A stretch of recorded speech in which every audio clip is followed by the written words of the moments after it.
Welcome back to the most innovative shipping container channel on social media, YouTube, everything else. Here is a 20-foot one-trip camo. Some of you guys probably seen these camo containers. A few of them float through the market here and there. So we don't sell a lot of them, but when someone wants a camo container, these are pretty cool. Easy open handle, and they painted the hardware, which I really don't mind on a camo container. That's kind of the right way to do it, I suppose. And what I'm talking about is this hardware here. Normally, if you paint a container, it's like blasphemy to paint the hardware and seals, but in this case with the camo container, I don't mind it at all. It actually looks pretty good. So we are doing this. This container is going to mate up to that one there, and so this is the outside exposed side. The other side is mating up to the other container, and so this walk door is out swing. There's your garage door. And here is the other walk door, and this one's in swing, so these can butt up. Because when you butt these up, we put these door jambs right at the edge, so these are going to be butted right up. And they're not bolting them together or anything, but it's just kind of a pass-through, pretty nice little storage area.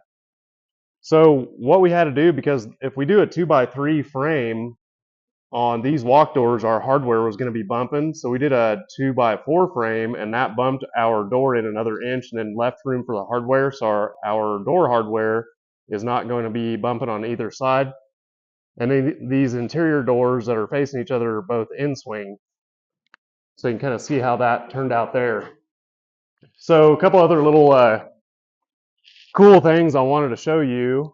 It's like, what do we do with the paint on these? And the customer didn't ask us to do any paint other than prime them, but basically I don't like, we're going to prime them, but I don't like leaving it to where it looks goofy and the customer has to come back and do anything, even if they didn't pay for it. So I was like, hey, that dark camo is kind of where the doors are mostly, so we matched the dark camo, and then we just kind of like made the camo.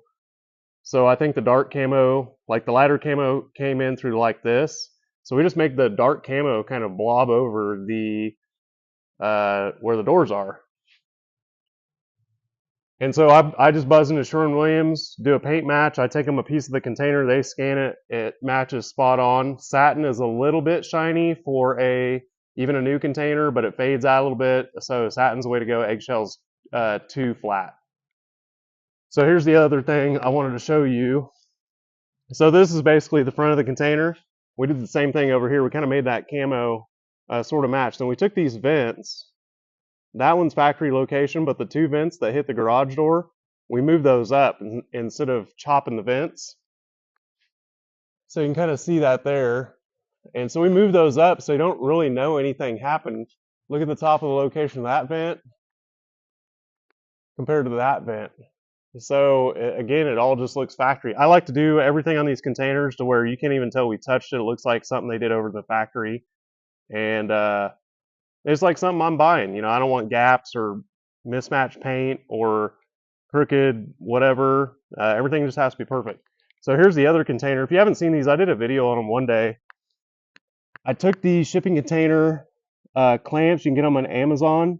They're flat on one side. There's a bunch of different styles, but these are flat on one side and they have a flip handle and they lock into that egg-shaped hole on the bottom. I bought those and then bought some heavy-duty caster wheels and welded those, and these are cast irons. That's another story on welding those.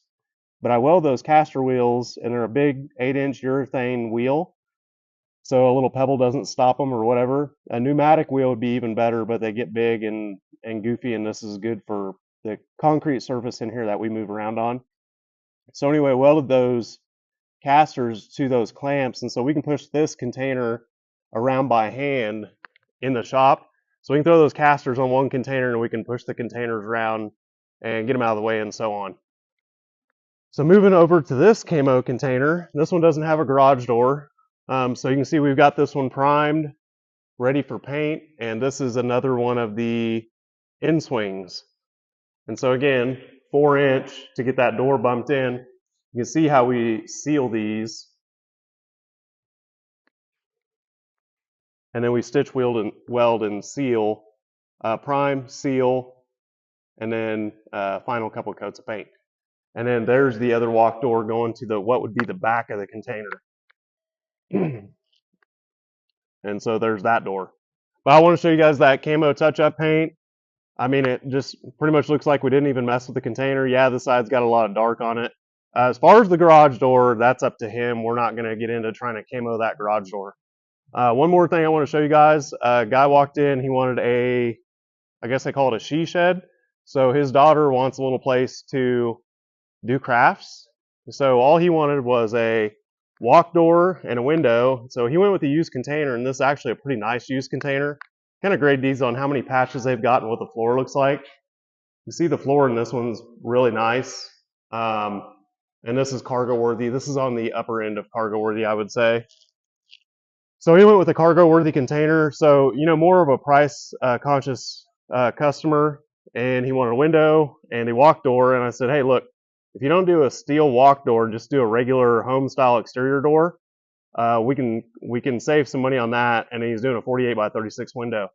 So just like on our office, basically if we're going to do an exterior home door, it's cheaper than building the steel fireproof walk doors we usually do. So we just put the frame in here, and the ID of that frame is the rough opening for whatever door you buy. And you can get a door from Amazon. It's a metal door like you'd have on the front of your house or side of your garage or what have you. Usually a 36 by 80. And those come, pre-hung with the jams and the brick molding on them. So if you have a 2x3 frame here, when you get that door, it's already got the threshold, so we don't have to do anything. We don't have to drill striker holes, install strikers, threshold seals. It's just a lot less labor, and even the door itself is cheaper. So a really nice way to get an entry door or walk door on containers is just use a home-style exterior door. So when we put the frame on here, we just walk up, we just screw that exterior door from Menards or Home Depot into that frame, and we're done. So, I mean, that just doesn't take much labor at all. So that's a way to save money on a walk door. So I want to show you guys those things. And as always, we got a lot more projects coming down the pike, a lot of pretty interesting stuff. Before I walk out, there's a removable deck.